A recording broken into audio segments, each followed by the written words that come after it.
नमस्कार। मैं हूं जम्मू आनंद। करता हूं सीधी बात। आखिर शिंदे का बोझ भारतीय जनता पार्टी कितने दिन सहने वाली है? ये सवाल मैं इसलिए भी उठा रहा हूं क्योंकि जैसे जैसे सुप्रीम कोर्ट में होने वाली जो जिरह है, खास करके शिंदे और शिंदे गुट के आमदारों का अपात्र करने का सवाल हो, या फिर पूरे शिंदे गुट को जो है बर्खास्त कर देने का सवाल, या उनकी सदस्यता ही रद्द कर देने का सवाल, इस पे आने वाला फैसला, उसकी घड़ी जैसे जैसे कम होते जा रही है, वैसे वैसे कई सवाल खड़े भी हो रहे हैं। सरकार टिकने गिरने से लेकर तो फिर शिंदे जे के गुट के जो सांसद है, 19 में से 12 सांसद इस वक्त शिंदे के साथ है। अगर कल जाकर सर्वोच्च न्यायालय पूरे शिंदे गुट को ही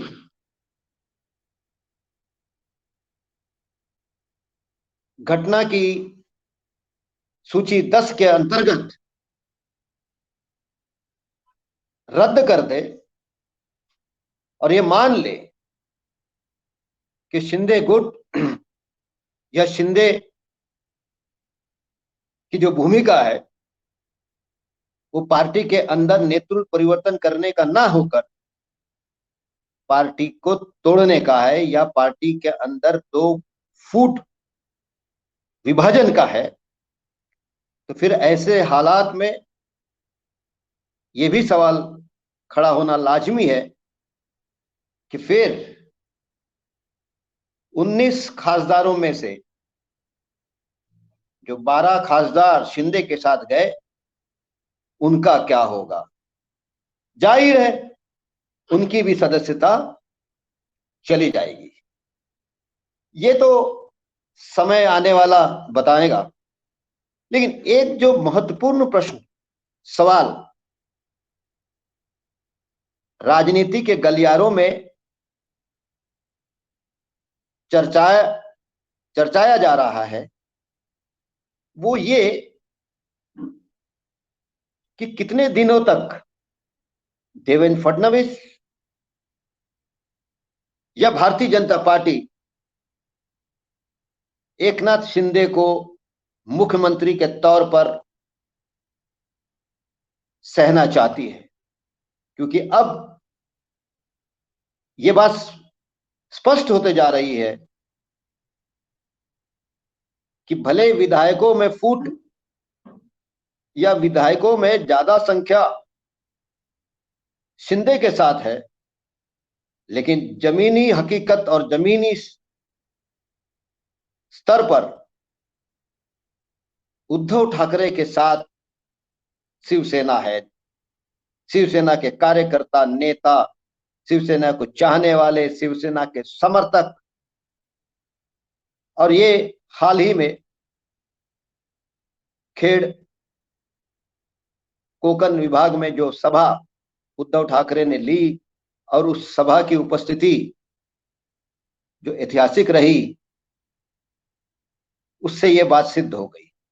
इतना ही नहीं कि शिवसेना के अंदर के संघर्ष के बाद जितने भी चुनाव हुए,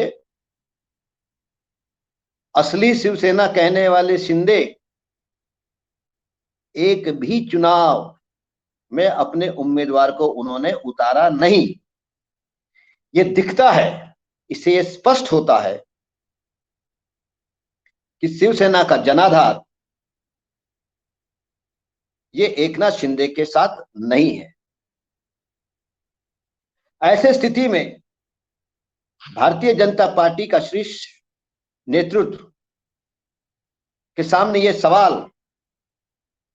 कि आखिर अब शिंदे बोझ हो गए हैं, क्योंकि अंततोगत्वा ये सारे घटनाक्रम की जो प्रासंगिकता कहो या सारे घटनाक्रम की औचित्य कहो, ये तब तक है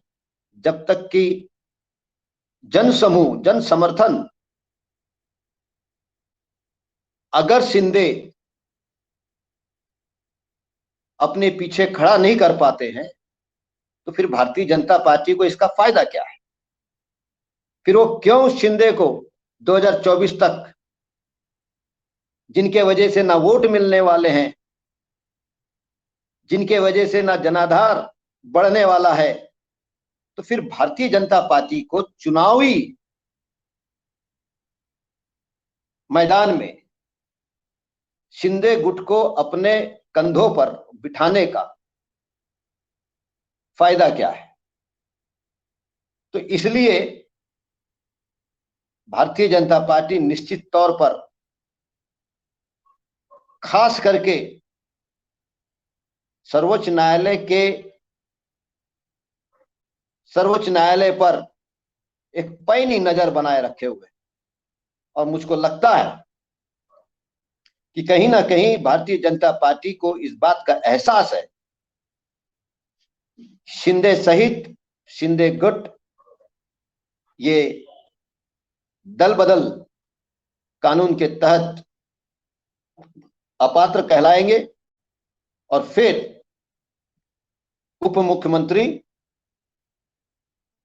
देवेंद्र फडणवीस ये मुख्यमंत्री की शपथ